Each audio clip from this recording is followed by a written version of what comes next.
Bonjour à tous. Suite et fin des mentions honorables en cette formule, je vais pouvoir de nouveau me recentrer sur les films à voir. Alors pour l'instant, ça tombe bien, j'en ai pas vu de très intéressants dont j'ai envie de parler. Mais j'ai rattrapé mon temps perdu, j'ai rattrapé le temps perdu, j'ai rattrapé tout ce que j'avais perdu, en tout cas pour ce qui est des mentions honorables. J'ai encore beaucoup de travail à faire, mais je tenais à vous partager ces films. J'espère que quelques cinéphiles apprécieront. Et voilà. Merci à vous et à bientôt, comme j'ai l'habitude de le dire pour clôturer mes vidéos. Euh, Ne vous inquiétez pas, il y aura encore du cinéma. J'ai encore beaucoup de choses. J'ai encore énormément de choses, pour être honnête. Avec un ancien format où je faisais 10 films par vidéo et j'ai à peu près 57 critiques. J'ai vraiment beaucoup de travail et beaucoup de pain sur la planche. Mais je vais essayer. Je vais essayer de restaurer au moins tout ça, au moins le cinéma. C'est important. De sauver une soirée de quelqu'un qui va regarder un film, c'est important. Ça peut sauver une vie, oui. Dans mon absolu, je pense qu'un film peut sauver une vie. Je pense que réellement, un film peut sauver une vie. Un film spirituel, un film où quelqu'un est au bout du rouleau, il le voit à ce moment-là, il va se dire, bon, je peux un peu décaler jusqu'à demain et après je verrai. Je pense que le cinéma est capable de ça. En tout cas, j'ai envie de croire que le cinéma est capable de ça. Et tous les gens qui aiment le cinéma diront que les raisons pour lesquelles ils l'aiment ne sont pas toujours très rationnelles. Enfin voilà. C'est la fin des mentions honorables ancienne formule et vous découvrez après la nouvelle formule du coup, qui pour moi n'est pas nouvelle, mais vous découvrez une autre formule. Pour ce sujet-là, c'est clos. Le prochain film est Away We Go. Et de quoi ça parle? Eh bien, ça parle d'un jeune couple, Burt et Verona, qui apprennent qu'ils vont devenir parents. Pour eux, c'est un peu la panique. Ils n'étaient pas préparés à ça. Ils étaient un peu immatures. Tous les deux, la jeune femme est peut-être un peu plus mature que l'homme, ce qui est souvent le cas quand même. En plus, elle a des mauvais rapports par rapport à la naissance. Elle n'a pas forcément été désirée, ou peut-être qu'elle était élevée dans un pensionnat. En tout cas, je crois qu'il y a vraiment un problème avec sa naissance. Je ne me rappelle pas de tous les détails. De plus, les parents du jeune garçon devaient rester dans la région et finalement ils partent. Ce qui fait qu'ils comprennent qu'ils vont devoir élever cet enfant qui vient tout seul. Or, je sais parce que j'ai une amie qui vient d'être maman il n'y a pas très longtemps. Pour tout dire, la grand-mère et la nourrice, c'est-à-dire que la jeune mère qui était perdue avec son premier enfant a eu grand besoin de sa mère, de conseils, de petits coups de fil le soir quand on a des questions à se poser, avant le bébé, pendant le bébé, après le bébé, des coups de blues, enfin voilà.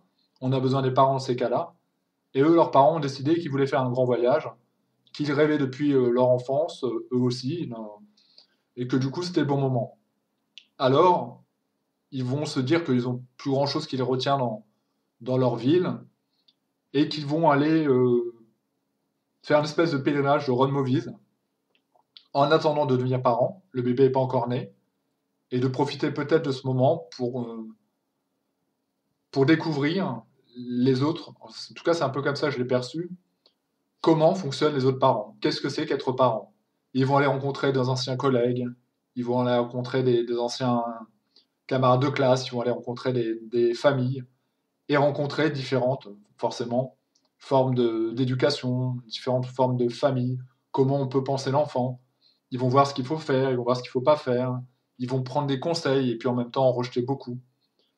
Et se dire que finalement, le plus important, c'est eux, et que de toute façon, dans ces cas-là, on ne connaît pas de bons parents, ceux-là, c'est souvent les plus mauvais, ceux qui disent on va être des très bons parents, on est surtout des parents qui vont, tous, on devrait dire ça, on va essayer de faire le mieux possible, parce que c'est déjà bien, parce que c'est déjà beaucoup, parce qu'un enfant, c'est plein d'imprévus, parce qu'on ne sait pas ce qui pourra être de demain. Et finalement, c'est là qu'on devient parent, je pense, et c'est là qu'ils ont gagné en maturité, c'est quand ils se sont dit on fera comme on peut. On va faire au mieux, on va essayer de faire mieux que toi avec tes parents qui t'ont délaissé quand tu étais enfant et t'en souffres encore beaucoup. Mais nous, on va essayer de faire mieux et de proposer mieux à notre petit bout de garçon qui va arriver ou petit bout de fille, on verra selon. On va continuer à s'aimer, c'est le plus important. Et donc, c'est un beau film que Away We Go. C'est un film qui ressemble énormément à la couleur, coloration que j'aime beaucoup du Sundance Festival, qui propose souvent les films comme ça un petit peu alternatifs. Et en plus, c'est un feel good movies, c'est un film qui fait du bien. C'est un film qui fait, moi qui est célibataire, je passe une petite annonce, si vous êtes jeune, belle et à forte poitrine, Je plaisante, mais je suis célibataire. Et c'est le genre de film où tu dis que l'amour c'est compliqué, faut pas se mentir, c'est quand même compliqué. La séduction, c'est un truc de malade, la séduction. Faut être vraiment un guerrier pour aller séduire une femme, ou pour une femme aller séduire un homme. Et dans leur couple, tout semble tellement naturel. Tu te dis que c'est comme ça que tu as envie d'être aimé, et que c'est comme ça que tu as envie d'aimer. Ou t'as pas cette peur, en fait. T'as pas la peur, parce que forcément, ce sera bien. Parce que forcément, ce sera autrement qu'avec les autres. T'auras pas la peur de te dénuder si tu as des rondeurs, parce que forcément, l'autre va les accepter. T'auras pas peur du premier rapport, parce que tu sens qu'avec elle ou lui, tu peux le faire. Et bien dans ce film, tu as cette sensation de cette osmose de ce couple, et tu dis que tu les envies. Je connais un couple comme ça me fait penser dans ma famille. C'est un petit cousin, alors ils sont encore très jeunes, mais leur amour me semble tellement idéal, et j'ai l'impression que rien de mal peut leur arriver. Ils se sont bien aimés, euh, ils ont pris la bonne direction, et je les envie. Mais je les envie pas, c'est pas de la jalousie, c'est j'envie leur couple. J'envie, en tout cas de ce que je vois pour le moment, de leur amour. Mais je répète, c'est encore très frais, très spontané. Les premiers jours, les premiers mois, les premières années, c'est forcément les plus belles, c'est l'euphorie amoureuse. Les psys ont travaillé là-dessus, on connaît très très bien, c'est même presque physiologique, hein. L'euphorie amoureuse qui va libérer des molécules de bonheur, et puis après, on redécouvre le bonheur autrement. Après, c'est souvent une petite routine qui s'installe, que si vous êtes en couple depuis très longtemps, vous connaissez ça, hein. Je vous vois faire oui de la tête. Et puis après, souvent, ce qui vient relancer un petit peu la machine, faut pas se mentir, ça peut être le mariage, encore que le mariage, pour moi, c'est une continuité. Je suis pas sûr que ça relance vraiment la machine, mais souvent, c'est la venue du premier enfant, qui fait que là, d'amants, de couple, on va devenir parents. Et là commence une nouvelle histoire. Ça permet souvent à la mère de se raccrocher autrement, c'est-à-dire que elle va aimer davantage son compagnon parce que son enfant est l'enfant de l'amour et qu'elle avait quand même réfléchi à son compagnon et qu'elle voulait que ce soit lui le père. Et que donc l'enfant qu'elle va aimer, elle va aimer encore un peu plus le père au travers de lui. C'est en tout cas moi comme ça que je perçois ça, cette histoire qu'est l'amour. Et c'est comme ça que je perçois ce film, qui est un très joli film, Away We Go. Et donc je lui mets la note de 8 sur 10 parce que c'est un feel-good movies qui parle du couple. Et c'est pas nécessairement simple de parler du couple et de rendre ça agréable et de rendre ça heureux, tout simplement. Le prochain film est à 22 juillet, c'est une production Netflix, mais c'est une bonne production Netflix. Netflix, on produit pas mal de films, c'est-à-dire qu'ils mettent un budget pour des films, et eh bien c'est celui que j'ai préféré, celui que je mettrai largement le plus en avant. De quoi ça nous parle? Ça nous parle de l'attentat qui a été perpétré le 22 juillet 2011 par Anders Breivik, donc un militant d'extrême droite. Ça va nous raconter un peu les préparatifs de ce jour, les pourquoi, si jamais on peut donner un semblant d'explication. Le pourquoi, alors, donc Anders Breivik, ça a été tué combien de jeunes? J'ai pas les chiffres exacts en tête, enfin beaucoup trop, 77 personnes. Et ses raisons politiques, puisqu'il était politisé, c'était de cibler des enfants liés à des partis politiques. En fait, si on compare par exemple en France, ce seraient des gens qui seraient des enfants de partis d'extrême gauche ou de la gauche. Et donc ça va nous montrer les préparatifs, à la fois des gamins qui partent en camp, innocemment, qui ne peuvent pas imaginer que le diable est là, qui rôde, et puis aussi la préparation du tueur, Anders Breivik, nous faire rentrer un peu dans sa psychologie. On va comprendre, il y a des choses que je ne savais pas de lui, hein. Je savais qu'effectivement, il y avait eu un crime perpétré par l'extrême droite, un attentat d'extrême droite, hein. Mais je ne savais pas qu'il ait fait une diversion, je ne savais pas qu'il ait préparé, qu'il avait préparé avant, ouais, une sorte de diversion. C'est-à-dire qu'il a d'abord posé une bombe à un endroit pour délocaliser les forces de police. Ça, j'avais complètement oublié lorsque ça a été raconté, les faits. Et du coup, bah, ce biopic revient sur l'histoire de Breivik, sur ce drame. Et comme je le disais, ça met en avant des parts d'ombre. Et pour autant, ça ne glorifie pas le personnage. Il reste toujours aussi antipathique. Et d'ailleurs, on verra bien dans le film qu'il n'a pas de compassion, qu'il n'a pas d'empathie. L'empathie, normalement, c'est un sentiment humain, hein. En tout cas, c'est préférable pour vivre sur la Terre. Eh bien, on voit bien par moments que lui ne ressent pas d'empathie, en tout cas envers cette population-là, envers les personnes qu'il est venu et qu'il considère être des ennemis. ils ne trouveront pas d'empathie dans son regard. À aucun moment il a regretté, et je crois que même après, il n'a jamais dit qu'il regrettait son geste, il n'a jamais renié ce qu'il avait fait. Donc évidemment, c'est un film assez dur, c'est un film où il y aura des scènes de violence. Je pense que c'est précisé, pas vraiment, en tout cas, oui. Je le déconseille aux âmes sensibles. Je crois pas qu'on voit les détails, c'est pas vraiment un film sanglant pour pas aller dans le scabreux, mais en tout cas, on voit quand même les préparatifs, on voit quand même l'attaque. Ceci dit, ça reste un bon biopic, ça reste un bon thriller, drame, thriller historique, effectivement. Et on peut pas, parce que c'est difficile, on peut pas passer un pan de l'histoire et le mettre de côté. Ça reste un film difficile, ça reste un film particulier parce que ça raconte une histoire vraie, un drame qui s'est réellement passé. Néanmoins, c'est du cinéma. Et moi, je juge le truc en tant que cinéma, en tant que produit cinématographique. Et donc, c'est un bon film. Et je mets à ce film 22 juillet la note de 7 sur 10. Le prochain film est, attention, accrochez-vous à vos sièges parce que le nom est long. Don't worry, he won't get far on foot. En plus, mon accent est quand même assez incroyable, il faut le souligner. Avec Joaquin Phoenix, Rooney Mara, entre autres. De quoi ça parle? Eh bien, ça parle d'un homme, John Callahan, qui depuis toujours a des problèmes d'alcool. Ça fait partie de son mode de vie. Il boit, et puis en ce jour, il va monter dans une voiture avec quelqu'un. Il accepte de monter dans la voiture. Alors, vous savez, n'importe qui de bon sens aurait dit non, aurait dit je suis bourré comme un coin. Tu es également bourré, on va pas prendre la voiture. Sauf que John ne raisonne pas comme ça, et donc ils vont prendre la voiture ensemble. À un moment, son ami va perdre le contrôle du véhicule, et finalement, ils vont avoir un accident. Il va se réveiller, il va être dans une sorte de semi-coma. Il va se réveiller, et quand il va se réveiller, il va se rendre compte qu'il est devenu paraplégique. C'est-à-dire qu'il n'a plus l'usage de ses jambes, il n'a plus l'usage de ses bras, si, il a encore les bras, mais en fait, sa cage thoracique et sa moelle épinière a été touchée, donc il ne pourra plus jamais marcher. Là, évidemment, il va devoir réapprendre une nouvelle vie, il va, il va avoir ce moment de consolidation, et puis après, il va découvrir le fauteuil roulant, c'est une nouvelle vie, mais quelque part, c'est aussi une forme de liberté. Il va profiter de ce moment, il va en jouir. Alors étonnamment, parce qu'on se dirait, le fauteuil roulant, ça n'a rien de très réjouissant, mais par rapport à ce qu'il a vécu avant, pour lui c'est mieux qu'avant, quoi. Pendant un moment, il était allongé, il pouvait rien faire. Là, maintenant, il peut se déplacer.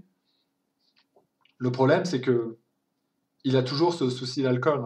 Et puis, il comprend de plus en plus que s'il en est arrivé là, c'est à cause de l'alcool. Même s'il est malade, il a encore tendance à boire. Et il va pousser la porte, se décider finalement à se dire j'ai un problème avec l'alcool. C'est le premier pas à faire, hein. J'ai eu de nombreuses personnes dans ma famille et d'autres qui ont des problèmes d'alcool. C'est la première chose à faire, c'est de dire je suis alcoolique. Donc il va aller dans une structure qu'on peut retrouver un peu dans le monde entier, qui est les alcooliques anonymes, et puis il va se présenter. Vous connaissez un peu la formule consacrée, hein. Bonjour, je m'appelle John Callahan, bonjour John. Tout le monde le salue. Au début, il ne va pas vouloir se confier beaucoup, et puis progressivement, il va se laisser aller parce qu'il voit que tout le monde est comme lui, que certains vont lui dire mais arrête de nous parler de tel ou tel truc, c'est pas ça qu'on veut entendre.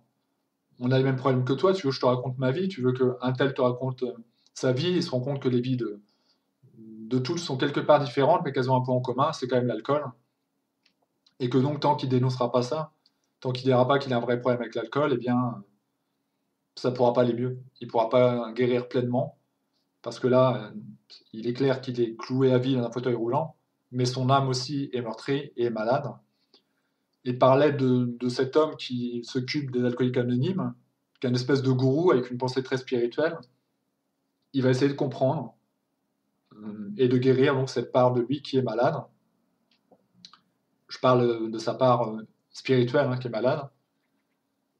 Et à côté de ça, il va retrouver une forme d'expression. Vous voyez, moi, ma forme d'expression, c'est l'écriture que j'ai transformée, par exemple, en critique cinéma ou que j'ai osé un jour verbaliser. C'est-à-dire qu'il n'est pas évident pour moi de parler dans un micro, hein, pourquoi vous ne voyez pas le nombre de coupes que je fais, mais je fais un nombre assez incroyable, mais j'ai ce petit truc d'écriture qui fait que, et qui peut m'aider dans des moments. Et d'ailleurs, ça m'a aidé dans les moments où j'étais hospitalisé et où j'ai écrit. Eh bien, John va se rappeler qu'il a toujours fait dans des petits calepins des dessins euh, qui lui ont permis de sortir de situation. En fait, il dessine, il fait des petits traits humoristiques avec des bulles. Finalement, c'est très proche de ce que peut faire par exemple un Charlie Hebdo. Et dans cette situation où il est, pour aller plus loin que sa maladie, à la fois de l'âme et à la fois physique, pour sortir de cette condition, il va se mettre à dessiner de plus en plus et d'écrire ce qu'il peut vivre ou ce qu'il peut rencontrer. Et par le biais d'un humour vitriol, d'un humour noir, eh bien, il va prendre un peu de recul avec tout ça, et c'est ainsi que John Callahan va être connu, puisque c'est un biopic et que c'est une histoire vraie. C'est un beau film, Don't worry, he won't get far on foot, je l'ai répété, je le redirai pas 100 fois. C'est Évidemment, son humour ne plaira pas à tout le monde, hein, comme Charlie Hebdo, et des fois il y a des dessins de Charlie Hebdo qui me font pas rire du tout, et même, je veux dire, même les caricatures de Mahomet, elles m'ont pas fait rire vraiment énormément, si je suis honnête, hein. Ou les caricatures sur Jésus, ou les caricatures sur, voilà, l'absolu. Mais il faut accepter aussi cette part du marché, c'est de l'humour noir, c'est de l'humour grinçant. Donc, il aura des gens qui vont lui dire qu'ils l'aiment pas, ils vont dire, mais c'est pas possible, ce que vous faites, c'est inacceptable. Et puis en même temps, il se créera une communauté quand même de personnes qui apprécient. Et ce serait dans son cas oublier que tout ce qu'il décrit dans ses BD, c'est aussi un petit peu de son histoire. Et que si on le voyait, je pense que le pardon serait un peu plus. Voilà, si on le voyait, on se dirait, je peux comprendre pourquoi vous avez cette colère, pourquoi vous avez besoin de dire ces choses. C'est une façon à vous d'exprimer les choses. Et donc, bah, ça reste un beau film quand même. Enfin, un film intéressant. Un film qui parle de l'alcool, qui parle de cette problématique de l'alcool, hein, parce qu'honnêtement, c'est quand même un enfer pour les gens qui sont alcoolisés. Et je mettrai à ce biopic la note de 7 sur 10, mais pas très loin de 8 quand même. Je ne connaissais pas, j'attendais rien de ce film, et non, ça se laisse vraiment bien regarder, quoi. Joaquin Phoenix, souvent c'est quand même gage de bon cinéma, avec René Mara, qui a priori avait joué dans Marie-Madeleine. Alors je me rappelle que Joaquin Phoenix avait joué dans Marie-Madeleine, mais je me rappelais pas que René Mara avait eu le rôle de Marie-Madeleine, a priori. De toute façon, je n'avais pas trop aimé ce film, mais il a fait d'autres films excellents. Et encore une fois, c'est un acteur qui est multifacette, hein. Il a fait des films dramatiques, il a fait des films beaucoup plus sensibles, et là on est plus sur le registre sensible, bien que, comme je disais, on voit pas vraiment ses dessins, on les voit trop peu d'ailleurs, c'est dommage. C'est pas un grand trait, hein, c'est pas un super dessinateur, mais c'est le fait d'adjoindre le dessin plus la bulle qui fait que ça donne quelque chose d'intéressant.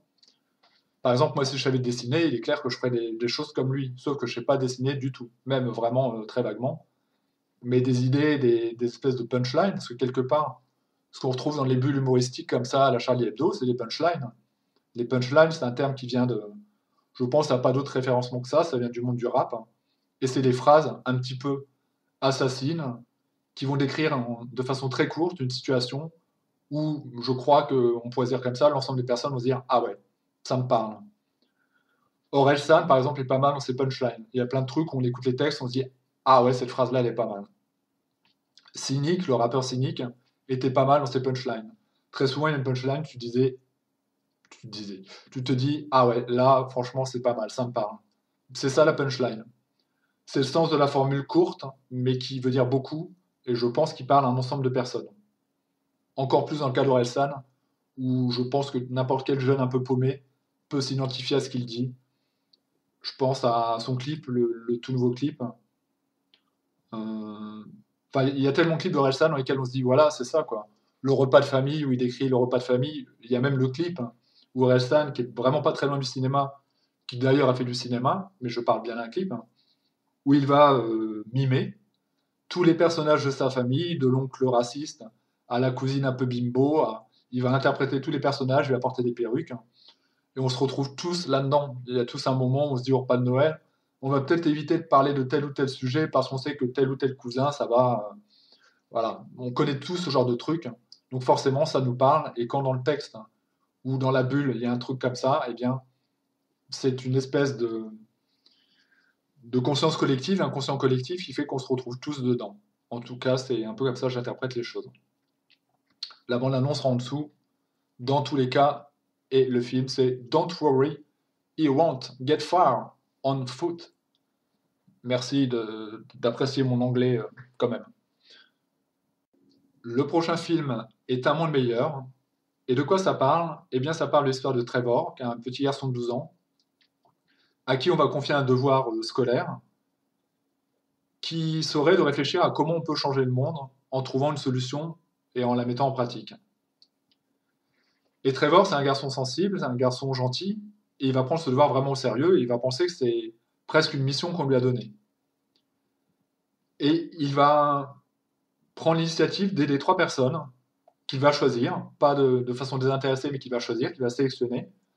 Et en seul remerciement, eh bien, demandera à ces personnes d'aider à leur tour 3 autres personnes. C'est finalement un petit peu ce film, La philosophie du petit colibri, à qui on dit qu'il ne pourra jamais éteindre un incendie parce qu'il est tout petit, frêle et qu'il n'a pas beaucoup d'eau dans son bec, mais qui va répondre que peut-être s'il y était des milliards de colibris, au bout d'un certain temps, l'incendie pourrait s'éteindre. Eh bien, ce film, ça parle un petit peu de ça parle de tout ce qu'on devrait tous faire, à mon sens. Évidemment, c'est très utopiste, ce que propose Trevor, mais pourquoi pas? Est-ce que c'est si difficile que ça que d'aider même une personne, même une personne? Est-ce que ça ne rendrait pas le monde meilleur? Inévitablement, oui. Même si vous le faites au jour le jour, que vous aidez une personne, le monde serait meilleur. Parce que si tout le monde appliquait votre philosophie de vie, c'est une logique implacable, le monde deviendrait meilleur. Par exemple, pour ma part, j'ai pris l'habitude de donner des étrennes à ma concierge. Et tous les ans, je prends note dans mon agenda, c'est très important pour moi de lui donner de l'argent. Je le ferai pas tout le temps. Si c'est un autre concierge, ça dépend de son attitude, ça dépend de qui il est, ça dépend de ce qui se dégage de cette personne. Mais je le fais en l'occurrence parce que je l'ai choisi. Parce que j'apprécie ce qu'elle fait, parce qu'elle est très humaine, parce qu'elle est très gentille, parce qu'elle est souriante, parce que malgré le mal de dos, j'imagine parfois, à force de nettoyer, elle est toujours là, elle est amicale, elle est aimable, parce qu'elle prépare le sapin de Noël alors qu'elle n'est pas obligée de le faire, qu'elle le fait d'elle-même, avec son argent. Elle achète les boules, elle achète le sapin. En tout cas, elle le sort de son placard. C'est pas du tout prévu dans les clauses du contrat de là où elle travaille, mais elle le fait pour faire le bien de ses. C'est une espèce d'ange sur terre. Peut-être qu'elle fait que ça de positif, mais en tout cas, dans l'immeuble où elle est, tout le monde dit on a peur du jour où vous allez partir, parce que ce sera vraiment plus pareil sans vous. Et sans qu'elle s'en rende compte, elle change le monde. Et elle donne envie aux gens de changer le monde. C'est-à-dire que si je prends l'exemple encore de mon immeuble, moi je suis quelqu'un de pas très sociable, mais je suis quelqu'un de très. Je rends service, j'aime bien rendre service, un peu sur ce principe-là d'ailleurs. Eh bien, parce que c'était elle dans cet immeuble et que c'était elle la concierge, un jour on s'est retrouvé à 3 ou 4, même 4 ou 5, à aller aider une dame qu'on connaissait pas du tout, à qui on disait bonjour de temps en temps, qui était au dernier étage et qui quittait la région, qui partait très loin. Son mari était parti avec ses enfants et elle se retrouvait tout seule. Et en fait, elle a encore une charge de travail incroyable. Et du coup, on s'est retrouvé à plusieurs, on se côtoie comme ça dans l'immeuble. Moi, je suis vraiment pas très sociable, donc je dis bonjour de façon avec un sourire, mais je suis pas du genre à aller taper à la porte de mes voisins, même une belle blonde ou belle brune, peu importe. Elle rentrera pas chez moi, j'irai pas chez elle. Je suis pas du tout comme ça. Mais on s'est retrouvés tous ensemble à aller aider à déménager cette femme. Et je pense que c'est lié pour beaucoup à ce que nous apportait la concierge. Et c'est pas elle qui l'a demandé, hein, c'est pas elle. Moi, c'est un ami qui m'a téléphoné, qui m'a dit tu fais quoi là? Je dis bah rien. Il m'a dit parce qu'il y a une voisine qui a des galères. Je dis bah ouais, je suis là, y a pas de problème, j'arrive. Et quand on a été dehors, quand on a sorti les meubles, parce qu'il y avait beaucoup de meubles qui partaient aux déchets, la concierge était là. Et certainement qu'elle s'est pas rendue compte que c'était à cause d'elle, hein, qu'elle avait créé une cohésion dans cet immeuble et qu'on rendait ce qu'elle nous avait donné. Et ce film, indirectement, nous invite à rendre ce qu'on a donné ou à donner ce qu'on a rendu, à faire un échange, finalement, un échange de bons procédés, sans rien attendre en retour. Bien que dans le film, il y a le qu'est-ce que qu'attendre? Qu'est-ce que vous voulez comme remerciement? Rien. Que vous rendiez service à quelqu'un d'autre. Ça coûte rien à personne. C'est juste coûteux à soi de se dire, par exemple, il va aider des personnes à la rue. C'est pas simple pour eux forcément d'aller aider quelqu'un d'autre, mais il peut peut-être aider quelqu'un de plus misérable que lui, ou à un moment il ira mieux de repenser et puis d'aider de nouveau. Donc j'aime bien la philosophie de ce film, j'aime bien, même si c'est très utopiste, c'est très naïf, c'est très candide comme film, mais c'est beau. Et donc je mets la note de 8 sur 10 pour ce beau message positif d'un monde meilleur. Le prochain film est Détachement. Et de quoi ça parle? Eh bien, à mon sens, ça parle de l'extrême solitude. Et ça me fait un peu penser au morceau d'Alain Souchon, Foule sentimentale. Alors j'aurais pu vous dire de façon classique que c'est un film qui parle d'un jeune prof qui se retrouve dans un lycée pendant 3 semaines, dans un lycée difficile de la banlieue new-yorkaise. Mais à mon sens, le film parle vraiment de la difficulté d'être, que l'on soit prof, élève, infirmier, peu importe. Qu'on est tous perdus un peu dans cet univers. Et ce que j'ai retiré de ce film, c'est une grande mélancolie, que ce soit pour les élèves, où il y a des problèmes de drogue, il y a des problèmes d'harcèlement, il y a des problèmes divers, il y a des problèmes avec des parents compliqués, ou bien le prof qui ne comprend pas et qui essaie, alors que lui-même est paumé, de donner des repères à ces jeunes, qui essaie de leur dire que c'est possible et qui en même temps n'arrive pas à être un exemple pour lui-même. Et ce film, inévitablement, me fait penser à un autre film qui parle plus ou moins de la même thématique, bien que avec des rapports différents, qui est Alf Nelson. Alors rien à voir avec l'extraterrestre en peluche, hein, rien à voir du tout. C'est un film avec Ryan Gosling où il est jeune prof, il a des problèmes de drogue, il est accro au crack, et lui aussi est enseignant dans un collège difficile, dans une banlieue difficile. Et de même que dans Détachement, il va trouver auprès de ses élèves désœuvrés un peu je dirais presque de sagesse. Parfois, c'est lui qui va aller demander des conseils ou trouver la force dans ses élèves qui pourtant, avant son arrivée, se disaient on ne sait pas où on va, on est paumé, on ne comprend rien à la vie. Parfois, ça aide à relativiser.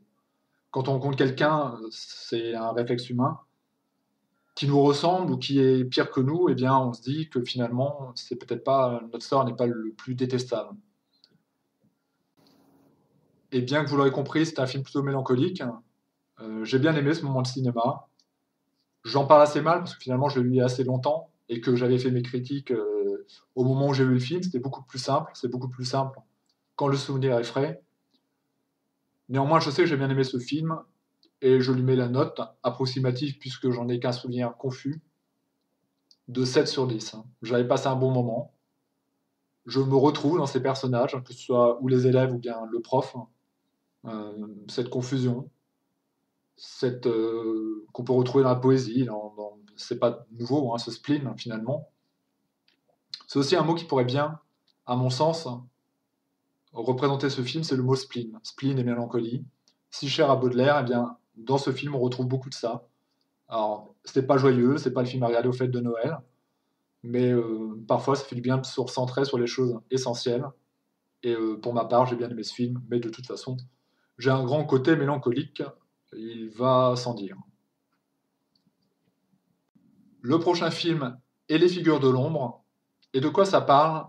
Eh bien, ça parle d'un pan de notre histoire qui était complètement méconnu jusqu'à la sortie de ce film, que je ne connaissais absolument pas, qui était le traitement finalement des femmes noires, des noirs dans un premier temps, des femmes dans un second temps, à l'époque de la conquête spatiale. Puisque ce film nous parle de 3 Afro-américaines, c'est-à-dire de femmes noires américaines, qui ont travaillé pour la conquête spatiale, mais tout a été compliqué. Et si on a eu du mal à conquérir la Lune, si toutefois on y a été, parce que certains disent qu'on n'a pas été sur la Lune, pour ces femmes-là, c'était encore plus compliqué. À l'époque, il y avait la ségrégation, il y avait du racisme affiché, et il était très mal vu d'être noir tout simplement, et d'être une femme encore plus. Et donc ces femmes, on va leur mettre de nombreux bâtons dans les roues, on va leur mettre de nombreuses embûches. Par exemple, pour aller aux toilettes, elles seront obligées de marcher pendant peut-être 1 kilomètre, je ne sais pas, on ne voit pas vraiment de distance, pour aller aux toilettes parce que leurs toilettes sont réservées aux noirs et elles sont loin de l'endroit où elles travaillent. Et à un moment, ils vont avoir un entretien avec leur patron qui va les sermonner en disant c'est pas possible, j'ai fait le cumul de la journée et vous passez presque 1 heure à aller aux toilettes. Mesdames, vous vous moquez de moi. Et excellez parce que ce sont des bonnes étudiantes, des femmes brillantes. Elles vont lui dire mais je pense que vous vous rendez pas compte, monsieur, désolé de vous le dire, mais nos toilettes, elles sont tout au bout du couloir. Il faut qu'on marche pendant je ne sais pas combien de kilomètres. On n'en peut plus. On est toujours en train de courir. Et il n'était pas au courant. Et il apprend ça. De même, elles vont leur dire regardez, sur la table, il y a 2 cafetières. Peut-être que vous n'avez pas fait attention au panonceau, mais il y a écrit interdite au noir. Et donc, nous, quand on boit, on est obligé de boire l'autre café. Évidemment, suite à ça, ça va débloquer beaucoup de choses, parce que leur patron n'était pas au courant, effectivement, et dit pour moi, ici, je veux pas de ça. On a pris les femmes les plus brillantes. N'oubliez pas qu'il y a eu un concours de sélection. Si vous êtes là, vous avez tous des raisons d'être là, malgré votre timidité, malgré cette jeune femme qui est un peu timide, qui n'ose pas vraiment s'exprimer. Il va leur dire que toutes ont leur importance, et il a raison, puisque finalement, la conquête spatiale sera un projet abouti grâce aussi à ces femmes qui ont eu leur importance et qui étaient complètement méconnues à ce jour. Et donc, c'est un bel hommage qu'il leur est rendu. C'est un beau film. C'est triste de voir à l'époque comment ça se passait. Les choses ont évolué quand même. Quand j'entends des gens comme. Enfin, je ne vais pas rentrer dans la politique, mais quand j'entends des gens dire le racisme en France, le racisme institutionnel, donc le racisme des institutions, le racisme gouvernemental, qu'ils regardent ce film, ils comprendront ce qu'est la ségrégation et le racisme primaire. Et voilà. Donc j'ai beaucoup aimé ce film et je lui mettrai la note de 8 sur 10 parce que c'est un bien bel hommage à ces femmes de l'ombre, à ces figures de l'ombre, tout simplement, d'où le titre du film. Le prochain film est The Disaster Artist. Et de quoi ça parle? Eh bien, ça parle de Tommy Wiseau, qui est un artiste déjanté, qui faisait du théâtre, il s'était fait connaître dans un théâtre. Il n'a pas fait de théâtre, mais il s'est fait connaître dans un théâtre, où il prenait des cours, et où un jour il va faire une espèce d'envolée comme ça, lyrique, baroque, complètement folle, complètement rock'n'roll. Il va être repéré par un camarade, alors je n'ai pas le nom précisément, qui va se dire avec ce mec, il y a un truc à faire. La prof elle-même est étonnée, elle est pas émerveillée, mais elle est étonnée, elle se dit qu'est-ce que c'est que ce mec? Qu'est-ce que c'est que ce show qu'il vient de nous faire? Et l'autre le remarque et se dit, il y a du potentiel avec lui. Il va donc sympathiser avec, il va découvrir le personnage derrière Tommy Wiseau, et ensemble, ils vont avoir l'envie de faire un film.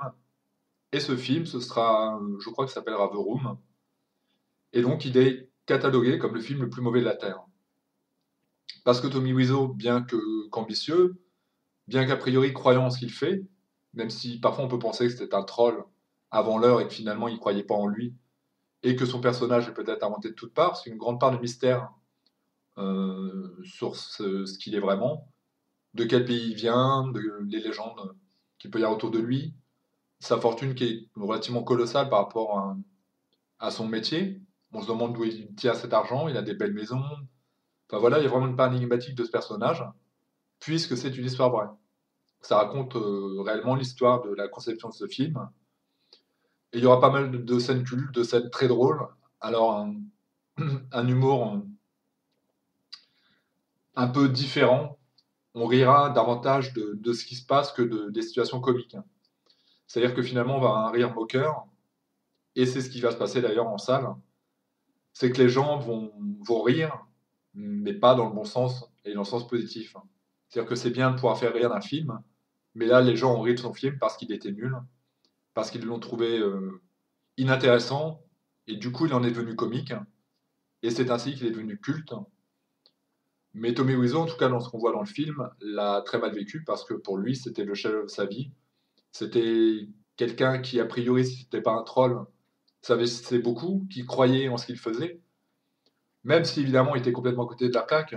Il était capable d'arriver en retard sur un tournage, il était capable d'arriver complètement déjanté, il était capable de ne pas venir à un tournage. Enfin voilà. Mais en tout cas, il semblait croire en son projet.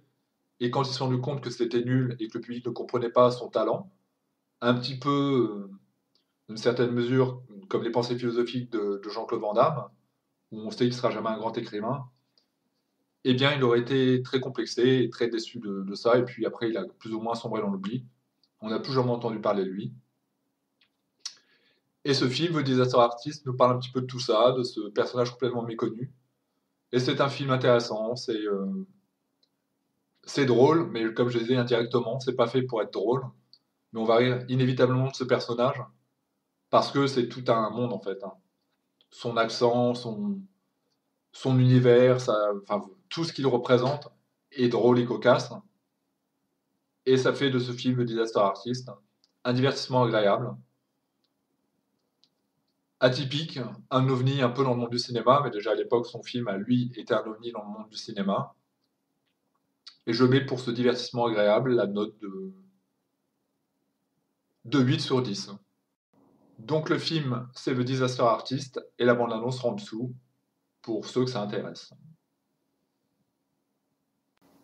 Le prochain film est La promesse de l'aube. C'est un film français, et c'est un film qui sait rendre la quintessence de son genre. C'est-à-dire que c'est un film qui à la base ne m'aurait pas plu, parce qu'il parle d'un écrivain que je ne connais pas, qui est Romain Gary. C'est donc un biopic qui va nous parler de la vie de Romain Gary. Et quand on ne connaît pas eh bien, l'œuvre de quelqu'un, c'est pas forcément super intéressant de se pencher dessus. Néanmoins, j'aime la littérature, néanmoins, j'aime le bon cinéma. Et il s'avère que La promesse de l'aube eh bien, est un bon film. Et donc, je venais en parler. Enfin, je voulais en parler plutôt. Parce que c'est un film ambitieux. Parce que c'est un film qui va nous parler de l'enfance de Romain Gary, incarné par Pierre Ninet, et surtout de l'emprise de sa mère. Sa mère, je pense qu'il l'aime tout autant qu'il la déteste. Parce que c'est une mère très oppressante. C'est une mère qu'on pourrait dire, je pense, castratrice. C'est une mère qui va lui enlever toute sa masculinité. C'est pourquoi il décidera de partir au service militaire. C'est pourquoi il décidera de faire des choses importantes. De façon, il dira à un moment dans le film d'être enfin aimé de sa mère. Alors, je pense que sa mère l'aimait, mais d'être aimé de façon saine, d'être aimé de façon juste. Il voulait simplement, dans tout ce qu'il a fait, il a entrepris beaucoup de choses, en plus de l'écriture, être reconnu par sa mère comme quelqu'un, tout simplement. Il voulait avoir cette reconnaissance dans son regard à elle parce qu'il était important pour lui qu'elle puisse lui dire qu'elle l'aimait au travers de tout ce qu'il a pu faire. C'était une espèce de message qu'il tentait de lui communiquer. Et donc c'est un beau film sur... je dirais même pas l'amour filial parce que à ce point-là ça devient maladif. C'est évidemment l'amour maladif que porte sa mère. Et tous ces enfants-là souffrent beaucoup en fait de cet amour que leur donne la mère, qui sont capables par exemple de promettre des choses incroyables. En tout cas d'avoir des promesses sur leur enfant, de dire toi, avec la beauté que tu as, avec le talent que tu as, eh bien, je pense que tu seras Premier ministre. Et puis pourquoi d'ailleurs Premier ministre? Tu seras le président de la France. Évidemment, ces enfants-là, ça met beaucoup de pression. C'est pourquoi je parlais d'amour, mais qu'en même temps, c'est compliqué à vivre et que c'est très castrateur. L'enfant, finalement, ne se sentira jamais assez idéal pour sa mère. Et du coup, il peut vraiment arriver à se déprécier. Il peut vraiment arriver à se dire, j'ai pas été capable de faire ce que ma mère me demandait. J'ai pas été capable d'être l'artiste qu'elle aurait voulu que je sois, ou le grand écrivain qu'elle aurait voulu que je sois, et pourtant, tout ce que je veux, c'est rendre ma mère heureuse. Et au travers de tout ce que je vais faire, eh bien, je vais tenter de répondre à cet appel qui, je pense, est impossible. On ne peut pas répondre de cet amour-là. C'est un amour bien trop important et bien trop lourd. Et donc, c'est un film intéressant, parce que, comme je le disais, eh bien, Romain Gary, je ne connaissais pas cette histoire. La mère de Romain Gary, qui est incarnée par Charles Gainsbourg, est excellente. Enfin, les acteurs sont très bons. C'est un bon film, c'est profond, c'est sensible, c'est bien filmé. Enfin voilà, il n'y a pas grand-chose à dire. C'est du bon cinéma français en plus. Alors peut-être franco-russe ou je pense à un film parce que la mère de Romain Gary était russe, je crois. Ça parle aussi un peu des ghettos de Varsovie et autres au tout début du film. On comprend qu'il aurait pu avoir une enfance difficile. C'est pourquoi aussi sa mère a voulu qu'il s'élève. Et d'ailleurs, je crois qu'il fera aussi de l'aviation. Donc voilà, il s'est élevé littéralement, au propre comme au figuré. Enfin, quoi qu'il en soit, c'est un beau film. Et je lui donne la note de 8 sur 10, voire même de 9 sur 10, parce qu'il est émouvant par moment ce film.